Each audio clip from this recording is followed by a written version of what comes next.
Good morning students. वैसे तो हमने चैप्टर नंबर 4 पूरा कर लिया है वीडियोस में, मगर आज मैं कुछ और ज़्यादा फ्रैक्शन के बारे में बताना चाहती हूँ जो एनसीईआरटी बुक में नहीं है, मगर पहले गुजरात बोर्ड का जब बुक्स आता था उसमें ये सारी डिटेल्स होती थी।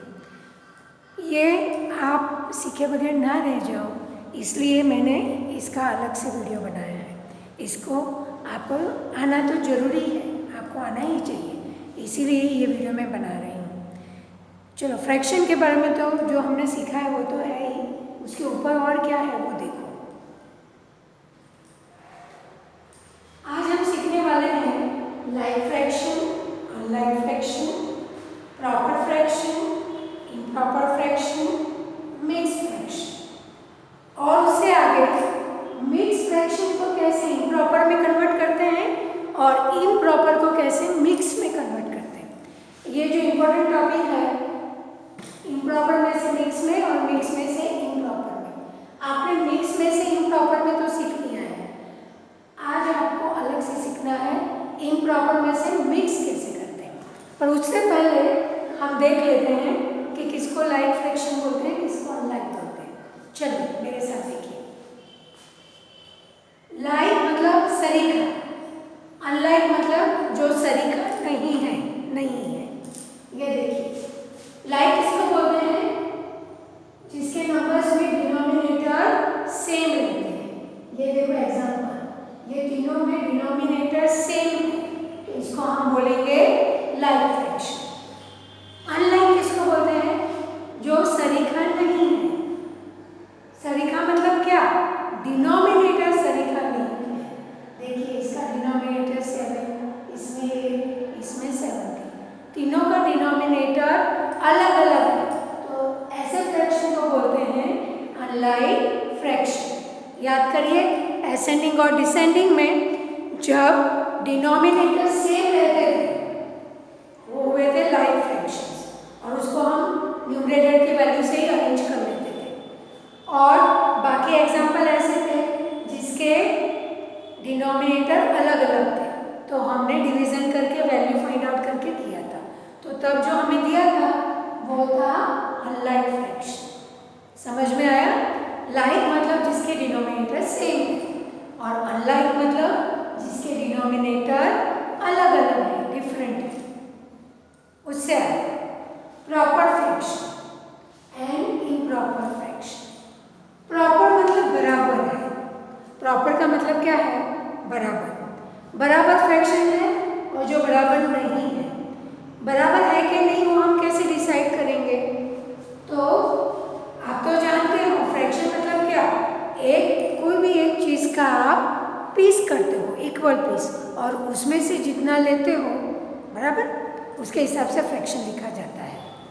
तो जब फ्रैक्शन लिखो तो नेचुरली जो हम सिलेक्ट करते हैं, जितने कलर करते हैं, जितने लेते हैं, वो नंबर हम न्यूमरेटर में लिखते हैं, और जो टोटल पार्ट्स करते हैं कोई भी चीज़ के, जितने भी पार्ट्स करते हैं, मतलब टोटल नंबर ऑफ पार्ट्स हम डिनोमिनेटर में लिखते हैं।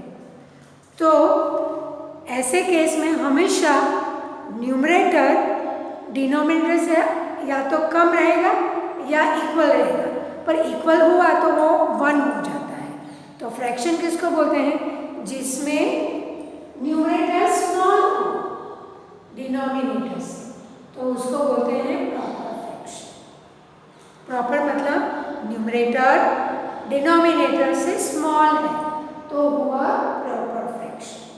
तो इम्प्रॉपर किसको बोलते हैं, जब न्यूमरेटर का नंबर डिनोमिनेटर से बड़ा हो। आप सोचेंगे कोई भी एक चीज़ के हमने 10 पीस की, तो 10 में से 19 पीस कैसे वो ले सकता है, पॉसिबल ही नहीं है। तो इस तरह के जो फ्रैक्शन हुए उसको हम इम्प्रॉपर फ्रैक्शन बोलते हैं। जहाँ पे न्यूमरेटर स्मॉल है नीचे के नंबर से, डिनोमिनेटर से, वो होंगे प्रॉपर फ्रैक्शन, और जहाँ न्यूमरेटर के नंबर नीचे के डिनोमिनेटर से बड़े होंगे तो वो हुआ इम्प्रॉपर फ्रैक्शन। है समझ में? इम्प्रॉपर फ्रैक्शन को अगर हम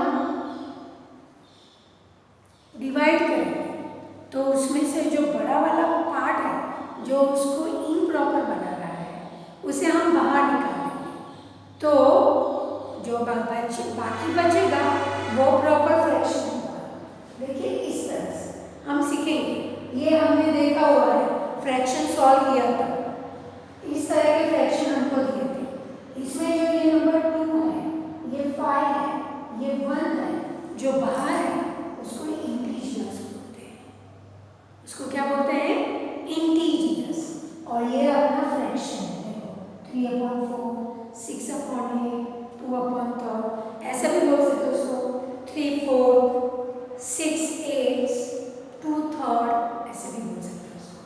तो ये है अपने फ्रैक्शन, और ये जो बाहर वाले हैं उसको बोलते हैं इंटीजर।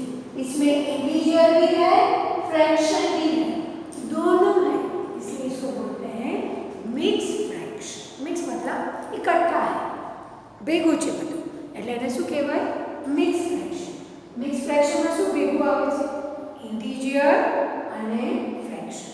તમને એવું થશે કે આ કેવી રીતે પોસિબલ છે? તો હું તમને એક એક્ઝામ્પલ આપું છું. ચલો, તમારા મમ્મી 3 કેડબરી લાવે છે. તમારા મમ્મી કેટલા કેડબરી લાવે છે?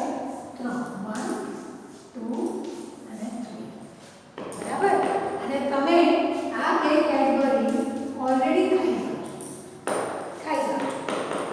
એ તો તમે ખાઈ લીધી. ત્રીજી કેડબરી પડી હોય છે અને ઘરમાં કોઈ ગેસ્ટ આવે છે અને એને તમે ખાતા હો તો તમારે આપવી પડે છે. તો તમે સમજો કે આ જે લાસ્ટ કેડબરી પડી છે એના 2 પાર્ટ કરો છો અને એક પાર્ટ તમે ખાઓ છો અને એક તમે આપો છો. તો તમે કેટલી ખાધી? 3માંથી 2 આખી અને આ જે એક વધી એના 2 પાર્ટ કર્યા અને એમાંથી તમે ખાધી half. तो તમારો શું થશે ફ્રેક્શન? 2 ઇન્ટીજર half, 1/2 અથવા 1/2.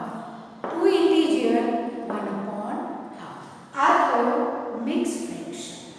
આને કહેવાય મિક્સ ફ્રેક્શન. આ 2 એ આખા છે અને આ છે ફ્રેક્શન, જેની અંદર ઇન્ટીજર અને ફ્રેક્શન બંને ભેગું હોય એને કહેવાય મિક્સ ફ્રેક્શન. મિક્સ ફ્રેક્શન એ શું છે? Improper fraction. તમારે એને એમાં ચેન્જ કરવાનું છે. એ આપણે શીખ્યા છે, છતાં હું તમને ફરીથી બતાવીશ. ઓકે, ચલો આજના વિડીયોમાં આપણે આ જે ઇમ્પ્રોપર ફ્રેક્શન છે એને મિક્સમાં ચેન્જ કરવાનું છે. કેવી રીતે થાય એ જુઓ. આ છે ઇમ્પ્રોપર ફ્રેક્શન, એને આપણે મિક્સ ફ્રેક્શનમાં કન્વર્ટ કરીશું. કેવી રીતે થાય? સિમ્પલ ડિવિઝનથી થાય. કેવી રીતે જોજો. જેમ આપણે વેલ્યુ શોધી તો શું કરતા હતા? જે ડિનોમિનેટરનો નંબર હોય, ડિનોમિનેટરનો નંબર 12 અને ન્યુમરેટરનો નંબર 15 છે. બરાબર? 10 ના ડબલમાં 19, 10 1 ઝા 10, 10 2 ઝા 20, લેટ્સ 10 1 ઝા 10. અહીંયા આપણે વેલ્યુ નથી શોધવાની, એટલે હવે અહીંયા પોઈન્ટ મૂકીને 0 લગાડીને કરવાની જરૂર નથી.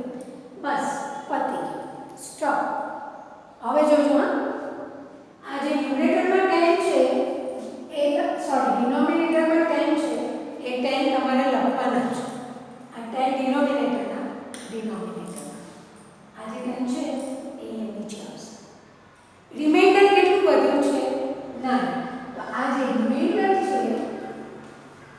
એને તમારે લખવાનું ઉપર 9. અને આ જે ક્વોશન્ટ આવે યાદ છે ને? અને આપણે ક્વોશન્ટ કરીએ છીએ. ક્વોશન્ટ ક્યાં લખશો? અહીંયા સાઈડ. આ 1 તમે બહાર કાઢી લો તો 9/10 જો પ્રોપર ફ્રેક્શન બની ગયું. થઈ ગયો ને? ન્યુમરેટરનો નંબર ડિનોમિનેટર કરતા નાનો.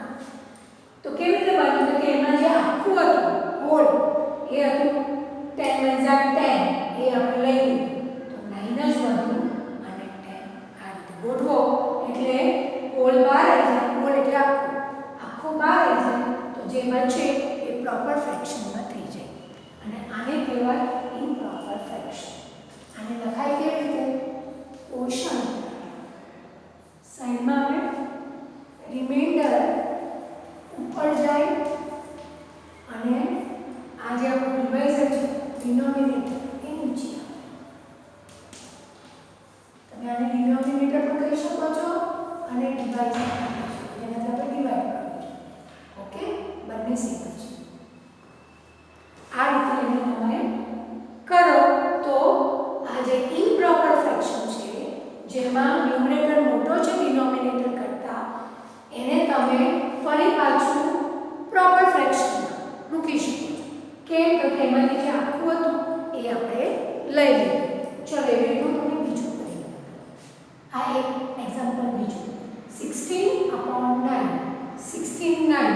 આ જે 9 છે એને હું અહીંયા બહાર ડિવાઇડ કરીશ, બરાબર? અને 16 લેસ 9 ના ટેબલમાં 16. 9 1 જા 9, 9 2 જા 18. 18 બી થઈ જાય. લઈશું 9 1 જા 9. 16 માંથી 9 કટ કરો. 7. બસ. વેલ્યુ નથી શોધવાની એસેન્ડિંગ ડિસેન્ડિંગ માટે. અહીંયા સ્ટોપ થઈ જાય. બસ પતી ગયું. રિમાઇન્ડર આવે એટલે સ્ટોપ થઈ જાય. હવે એને અરેન્જ કરીએ. કેવી રીતે અરેન્જ કરીશું? આ જે ન્યુમરેટર છે એને તમારે મૂકવાનો, સોરી, આ જે ડિનોમિનેટર છે એને તમારે મૂકવાનો નીચે, નહીં. જે ક્વોશન્ટ આવે 1 એને તમારે લખવાનું આ રીતે બહાર. આ આખું છે હોલ. અને આ જે 7 વધે એ રિમાઇન્ડર એને તમારે લખવાનું ઉપર. આ બે જાતે કરો. હવે આ છે તમારું મિક્સ ફ્રેક્શન, જે તમને સોલ્વ કરતી વખતે આપ્યા છે ને. આને તમે સોલ્વ કર્યા હતા. કેવી રીતે કર્યા હતા? યાદ આવે છે? 1 અને 9 નું મલ્ટીપ્લિકેશન. 1 9 જા 9. અને એમાં જે આ 7 હતા રિમાઇન્ડર એ આપણે એડ કર્યા. તો 9 + 7 16. અને નીચે જે 9 છે એ તો રાખવાના છે. આ આપણે કર્યું સોલ્વિંગ વખતે. તો આ શું કર્યું આપણે? મિક્સ ફ્રેક્શનને ઇમ્પ્રોપરમાં ચેન્જ કર્યું, બરાબર?